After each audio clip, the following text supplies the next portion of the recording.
হাইলাকান্দির বোয়ালিপাড়া এলাকায় সরকারি paddy procurement সেন্টারে কৃষকদের কাছ থেকে সরাসরি ধান কেনার ব্যবস্থা রয়েছে। চলতি মরশুমে প্রতি কুইন্টাল ধানের ন্যূনতম সহায়ক মূল্য নির্ধারণ করা হয়েছে ২,৩৬৯ টাকা। তবে কৃষকদের অভিযোগ, কেন্দ্রটিকে ঘিরে গড়ে ওঠা একটি শক্তিশালী সিন্ডিকেটের কারণে তারা নানা ধরনের হয়রানির শিকার হচ্ছেন।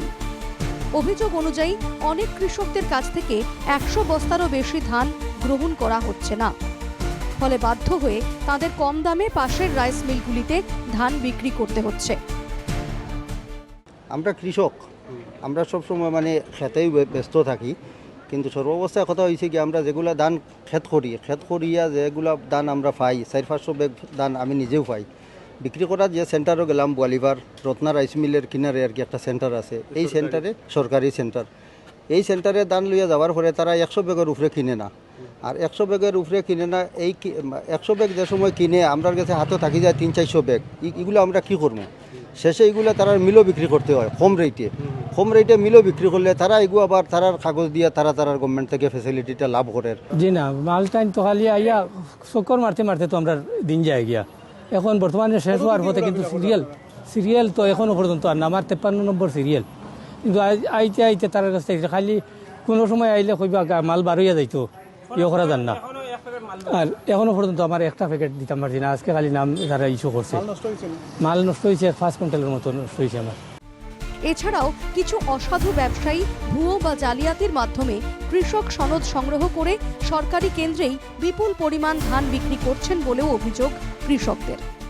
আমি তো ধান আজকে আমি সোমবারে মাল লইয়া শুক্রবারে মাল লইয়া আসলাম, ওখানে তারা শুক্রবারে মাল রাখছে না। আমি আর কি নিজে ইচ্ছাকৃতভাবে মালটা লইয়া আইছে, কারণ আমি তারা অফিসে আইতে বিরক্ত হয়ে গেছি। তারপরে আমি বাড়ির মালটা অনেক ক্ষতিগ্রস্ত হওয়ার আমার মাল, আমার সিরিয়াল 21 নম্বর আসলো, আমি ওখানে পর্যন্ত মাল দিতে পারছি না। আমি শুক্রবারে মালটা লইয়া আইছি, আমার আজকে মালটা ঢুকছে, কিন্তু এর ফাঁকে দিতে আমার অনেকটা আমি হ্যারাসমেন্ট হয়েছি।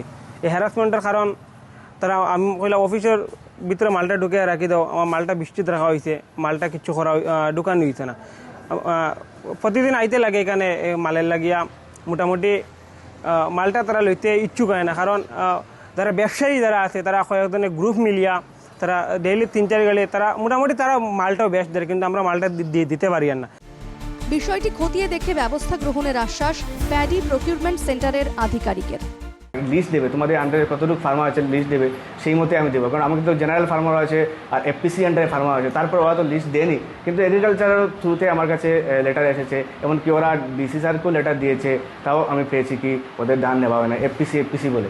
কিন্তু আমি জানি না অন্য ডিস্ট্রিক্টে এফপিসি বলে কিন্তু কিছু আছে কিনা, কিন্তু actually PPC only for procuring paddy from the farmers. But why is FPC involved in this district? I don't know. But instead of it, I have been trying to procure all the paddy from the farmers. উল্লেখ্য, কৃষকদের কাছ থেকে সরাসরি ধান ক্রয়ের মাধ্যমে মধ্যস্বত্বভোগী ও দালাল চক্রের দৌরাত্ম্য বন্ধ করতেই সরকার এই ব্যবস্থা চালু করেছিল।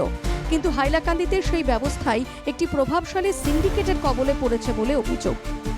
পুরো ঘটনার নিরপেক্ষ তদন্ত এবং দোষীদের বিরুদ্ধে কড়া ব্যবস্থা নেবার দাবি জানিয়েছেন ক্ষুব্ধ কৃষকরা।